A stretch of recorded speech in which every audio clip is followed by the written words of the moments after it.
ایک قوم ایک امت ایسی ہے کہ جس نے اپنے رسول کو رد کیا اور اسے ہلاک نہیں کیا گیا۔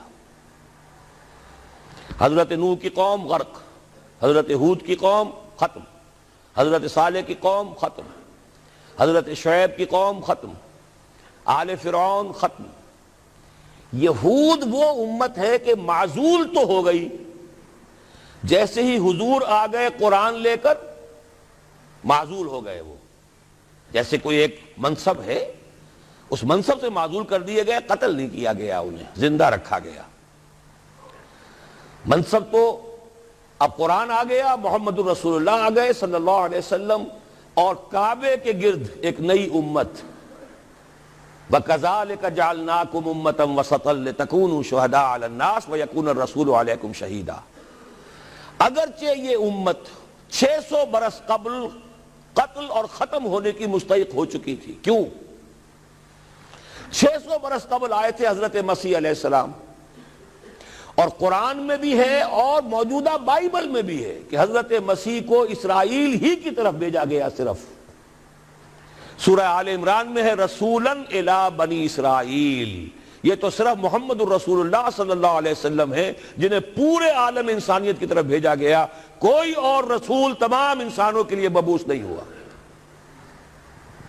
اور ابھی بائبل میں موجود ہے کہ میں صرف اسرائیل کے گھرانے کی کھوئی ہوئی بھیڑوں کی تلاش میں آیا ہوں۔ اسی لیے میں نے کہا تھا میں بھی امریکہ وغیرہ جاتا ہوں تو یہ اپنے پاکستانی ہندوستانی بھائی جو ہیں، یہ کھوئی ہوئی بھیڑیں وہاں جا کر جو ہیں وہ گم ہو گئی ہیں، ان گمشدہ بھیڑوں کی تلاش میں۔ تو اس کو اچھی طرح سمجھ لیجئے، حضرت مسیح کی بعثت تھی بنی اسرائیل کی طرف، اور بنی اسرائیل نے نہ صرف یہ کہ ان کو مانا نہیں، بلکہ الٹا اپنے بس پڑتے سولی پر چڑھا دیا۔ اپنے بس پڑتے، اس میرے الفاظ کو نوٹ کر لیجئے، گویا کہ یہ اب اس عذاب استیصال، آخری ہلاکت والے عذاب کے مستحق ہو گئے۔ لیکن یہ پوری انبیاء اور رسل کی تاریخ میں ایک استثناء ہے کہ اس میں جیسے آج کل ہم کہتے ہیں ججمنٹ ریزروڈ، حضرت مسیح کو اللہ نے زندہ اٹھا لیا، یہود کے اوپر لعنت تو کر دی، ختم نہیں کیا۔ سمجھ رہے ہیں میری بات کو؟ سن 70 سے ان پر عذاب آیا، حضرت مسیح سن 33 عیسوی میں اٹھائے گئے۔ سن 70 میں عذاب آ گیا ٹائٹس رومی کے ہاتھوں، وہ ہیکل سلیمانی بھی پھر دوبارہ گر گیا اور انہیں نکال دیا گیا ڈائسپورا سن 70 سے، لیکن ختم نہیں کیا گیا۔ یہ استثناء ہوا ہے۔ کیوں ہوا ہے؟ یہ بات پھر دوسری میری آج کی گفتگو میں بڑی کڑوی بات ہے، بہت کڑوی بات ہے۔ یہ جو دوسری امت جو جس سے کہ میں اور آپ ہیں، اور جو بہترین امت ہے، کنتم خیر امت، یہ جب طرز عمل وہی اختیار کرے گی جو یہودیوں نے کیا تھا، ان کو سزا ان ملعونوں کے ہاتھوں دلوائی جائے گی۔ بات سمجھ لیجئے میری۔ آپ کو معلوم ہے پھانسی کا پھندا کون ڈالتا ہے؟ چوڑا۔ اور ہندوستان میں مجھے بتایا مولانا امین حسن اصلاحی صاحب نے، وہ مشرقی یوپی سے ان کا تعلق ہے، اعظم گڑھ سے، کہ ہمارے علاقے میں یہ رواج تھا کہ اگر کوئی راجپوت شخص کوئی بہت گھناونا کوئی کام کرتا تھا تو اس کو جوتے لگواتے تھے چمار کے ہاتھوں۔ راجپوت کے سر پر راجپوت کا جوتا پڑا تو چلیے جوتا تو ہے، لیکن ہے تو راجپوت کا۔ لیکن جب راجپوت کے سر پر چمار کا جوتا پڑتا تھا، جسے انگریزی میں ہم کہتے ہیں to add insult to injury, ایک تو تکلیف ہو رہی ہے جوتے کی، اور ایک انسلٹ ہو رہی ہے کہ چمار کا جوتا ہے، تو یہ گویا کہ بدترین سزا ہو گئی۔ یہ امت جتنی اونچی ہے، جس کے رتبے ہے سوا، اس کی سوا مشکل ہے۔ جس کا مقام بلند ہے اسی اعتبار سے ان کو پھر سزا بھی سخت ملتی ہے۔ صاف فرما دیا اللہ تعالیٰ نے سورہ احزاب میں، اے نبی کی بیویوں، تم عام لوگوں کی طرح نہیں ہو، لستم کاحد من النساء، لستن کاحد من النساء، اگر تم نے کوئی غلط حرکت کی دوہرا عذاب ملے گا۔ اور بات صحیح ہے، جن کے رتبے ہیں سوا، ان کی سوا مشکل ہے۔ اس امت کو عذاب کے کوڑے مارنے والی قوم وہ ملعون اور مغضوب علیہم قوم ہے جس کے لیے قرآن مجید 2 دفعہ کہتا ہے ضربت علیہم الذلۃ والمسکنۃ وباؤوا بغضب من اللہ. اور یہ کوڑے بہت زبردست شکل میں ابھی آنے والے ہیں. میری بات اب آپ نے سمجھ لی کیوں رکھا گیا یہود کو؟ یہ جلاد کیوں سنبھال کے رکھے گئے؟ انہیں بھی سزا دی گئی. اس صدی میں بھی ہٹلر کے ہاتھوں میں بھی 6 ملین 60 لاکھ اس نے ختم کیے. ان پر تو سزا کا سلسلہ چلتا رہا. ایکسٹرمینیٹ نہیں کیا، ختم نہیں کیا، باقی رکھا ہے. اس لیے کہ ان کو کوڑا بنا کر امت مسلمہ کی پیٹھ پر مارنا ہے کہ تمہارا رتبہ، تم محمد کے امتی صلی اللہ علیہ وسلم، ہمارے آخری رسول، ہمارے اکمل رسول، ہمارے خاتم النبیین، خیر البشر، اور ان کی امت ہو کر تمہارا حال یہ ہے. تو تم سزا کے مستحق جو ہو، وہ سزا ہے کہ جو اچھی طرح سمجھ لیجئے ہماری حال جو اس صدی کے آخر میں شروع میں ہوا تھا کہ تمام مسلمان غلام، اس غلامی کے اوپر جو مزید کوڑا تیار ہوا 1917 میں بالفور ڈیکلریشن کے ذریعے سے برطانیہ نے اجازت دے دی کہ یہودی آ سکتے ہیں، اب فلسطین میں آ کر آباد ہو سکتے ہیں. وہ مکان خرید سکتے ہیں، جائیداد خرید سکتے ہیں، زمینیں خرید سکتے ہیں. 1971 اس پر اندیشہ تھا کہ کہیں اگر خلیفہ عثمانی نے جہاد کا اعلان کر دیا، اس لیے کہ سلطان عبد الحمید کو بڑی سے بڑی رشوتیں پیش کر کے دیکھ لیا تھا انہوں نے کہ یہ جو ہمارے اوپر پابندی ہے کہ ہم فلسطین میں آباد نہیں ہو سکتے، جو کہو ہم تمہیں دولت دینے کو تیار ہے، یہ پابندی ختم کر دو. سلطان عبد الحمید ویسے جو بھی کچھ تھے چھوڑ دیجئے، لیکن یہ کہ اس نے کہا کہ جو معاہدہ عمر نے کیا تھا رضی اللہ تعالی عنہ، میں پیچھے نہیں جاؤں گا. لہذا خلافت ختم کروا دی، اور کروائی کس کے ہاتھوں؟ ایک مسلمان کے ہاتھوں. اس لیے کہ فری میسن تھا مصطفیٰ کمال پاشا، فری میسن. یہ سب یہودیوں کے ادارے. چاک کر دی ترک ناداں نے خلافت کی قبا، سادگی اپنوں کی دیکھ اوروں کی عیاری بھی دیکھ. ہندوستان میں ہنگامہ چل رہا ہے، تحریک چل رہی ہے، مسلمان ہجرت کر رہے ہیں اور سب کچھ ہو رہا ہے، اور ہندو بھی شامل ہو رہے ہیں خلافت کی تحریک میں. لیکن اب مدعی سست گواہ چست. جب مصطفیٰ کمال نے خود ختم کر دی تو سب پانی پڑ گیا آگ کے اوپر. اب کیا بولیں، کس کو برا کہیں؟ اس کے بعد 1948 میں ان کی ریاست قائم ہو گئی اسرائیل.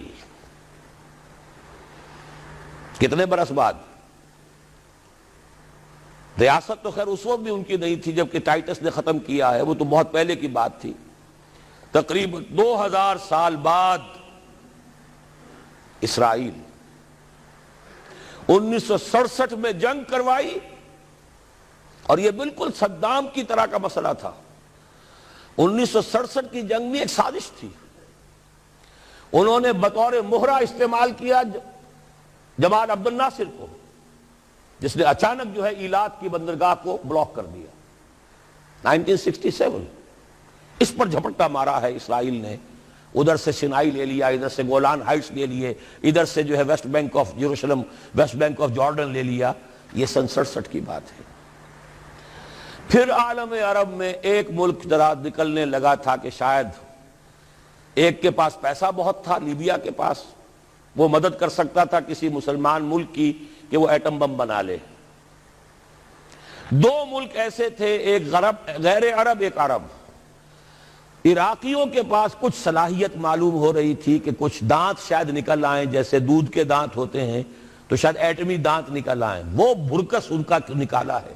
ایک دفعہ جا کر آپ کو یاد ہوگا ہوائی جہاز گئے اور سب کا تہس نہس کر کے آ گئے، اور وہ سخت جان قوم نکلی. انہوں نے پھر کچھ بنا لیا تو پھر وہی 100 دام جال، پھر وہ 100 دام جو ہے جال کی شکل بچھا کر، اور جو پھنسایا ہے تو اگلا پچھلا کھایا پیا سارا اگلوا لیا. نتیجہ کیا نکلا؟ جنگ خلیج کے بعد اب عالم عرب پورا کا پورا اسرائیل کے سامنے سرنگوں ہے.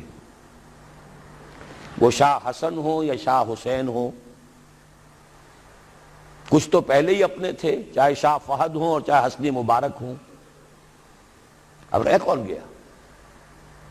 اس سے بڑی ذلت کوئی ہے؟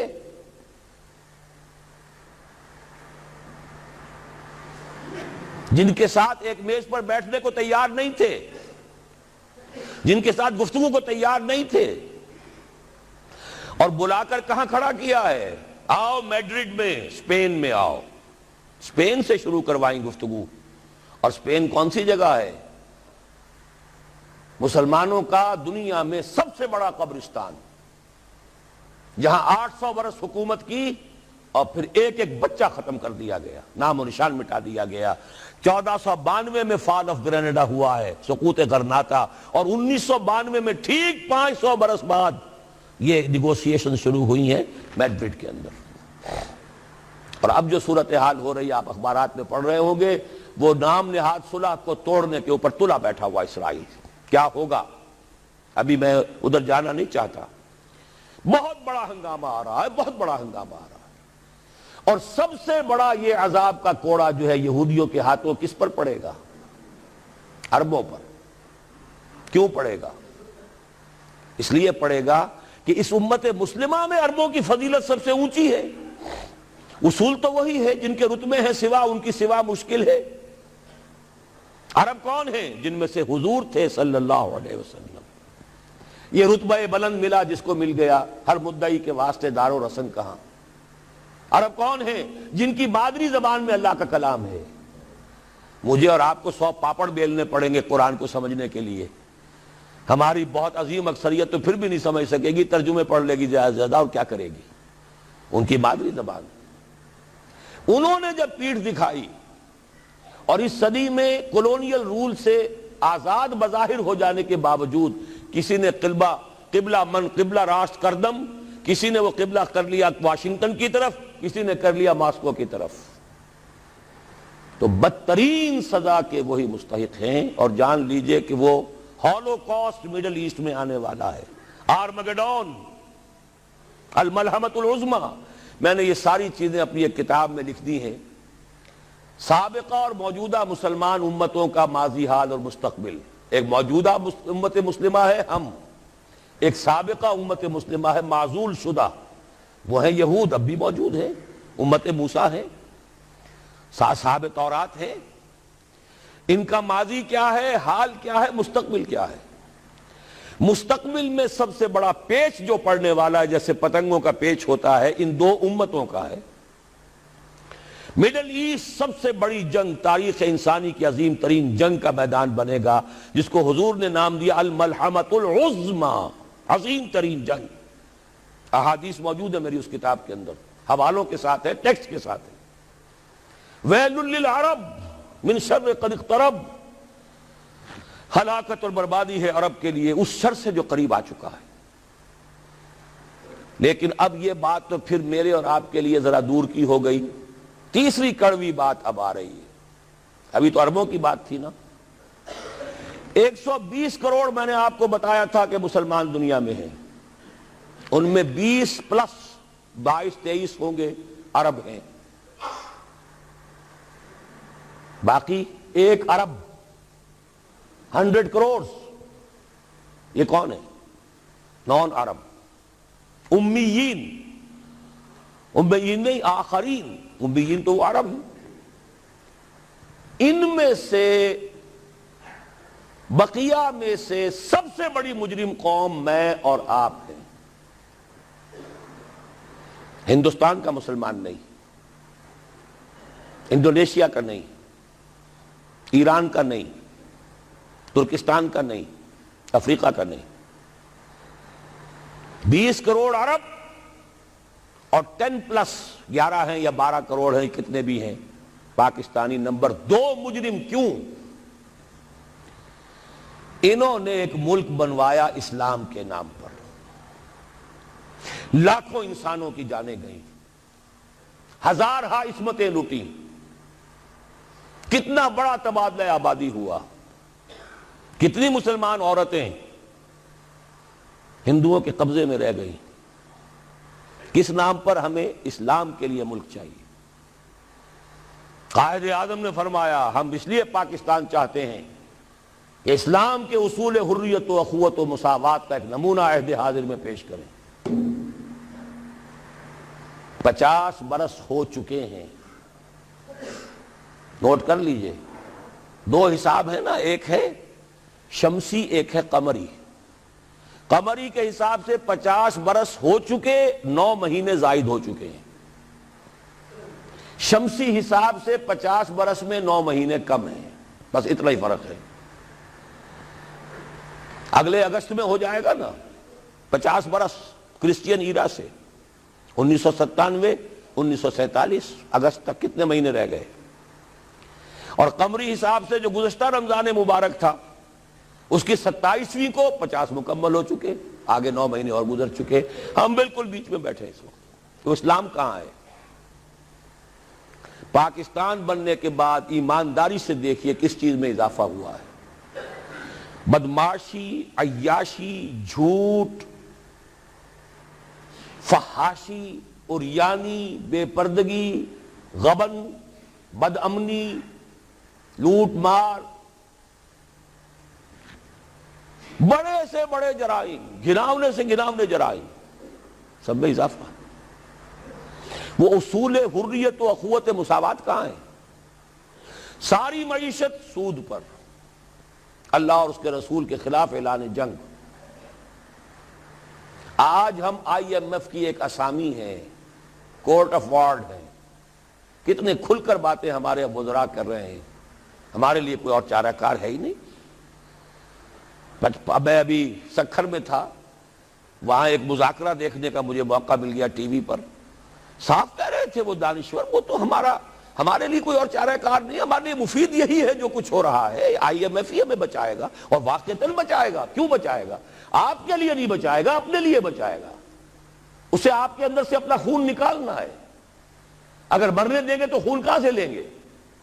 they will keep you، لیکن رکھیں گے اسی طریقے سے کہ خون کشید کرتے چلے جائیں، کبھی بجلی کا کرایہ، کبھی گاڑیوں کا کرایہ، کبھی اس کا کرایہ، کبھی اس کا کرایہ، کبھی اس کا ریٹ، کبھی اس کا ریٹ، کبھی ڈاک کے ریٹ، خون چوسنے کے لیے۔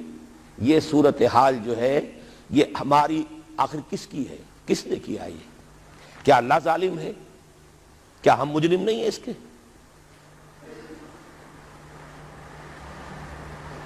یہ اجتماعی جرم، اور کوئی ملک اسلام کے نام پر نہیں بنا، اچھی طرح نوٹ کر لیجئے۔ انڈونیشیا میں تحریک چلی وہ ملائی نیشنلزم کے نام پر، ملے نیشنلزم۔ عربوں نے انگریزوں سے نجات حاصل کی یا فرانسیسیوں سے، عرب نیشنلزم کے نام پر، العروبہ۔ صرف ایک ملک بنا تھا، پاکستان کا مطلب کیا؟ لا الہ الا اللہ۔ اور آج یہی وجہ ہے کہ کم سے کم عربوں کے ہاں خوشحالی تو ہے، جو ذلت آئی ہے ابھی ان پر اور مسکنت آئی ہے، کر کچھ نہیں سکتے، بے بس ہو گئے۔ جزیرہ نما عرب میں آج یہود اور عیسائی دندناتے پھر رہے ہیں، ان کے فوجی مراکز قائم ہو چکے ہیں، نجد کے پورے علاقے کے اوپر ان کا قبضہ ہے اس وقت۔ ذلت ہی ہے نا، ہمارے ہاں تو بھوک بھی ہے، ہم تو اس سے آگے بات جا رہی ہے۔ ہمارے ہاں یہ مسئلہ اور آگے بڑھے گا تو کیا شکلیں ہوں گی؟ بھوکے بھیڑیے جس طریقے سے پیٹ پھاڑیں گے محلوں میں رہنے والوں کے اور کوٹھیوں میں رہنے والوں کے، وہ وقت دور نہیں ہے۔ یہ عذاب الہی کی شکل، جیسے کہ فرمایا گیا سورہ انعام میں، قُلْ هُوَ الْقَادِرُ أَن يَبْعَثَ عَلَيْكُمْ عَذَابًا مِّن فَوْقِكُمْ أَوْ مِّن تَحْتِ أَرْجُلِكُمْ أَوْ يَلْبِسَكُمْ شِيَعًا وَيُذِيقَ بَعْضَكُمْ بَأْسَ بَعْضٍ۔ اے نبی ان سے کہہ دیجئے اللہ اس پر پوری طرح قادر ہے کہ تم پر کوئی عذاب بھیج دے تمہارے سروں کے اوپر سے یا تمہارے قدموں کے نیچے سے نکال دے، یا اللہ کو کوئی اور کام کرنا ہی نہ پڑے، تمہیں کو آپس میں ٹکرا دے، ایک دوسرے کی طاقت کا مزہ چکھائے۔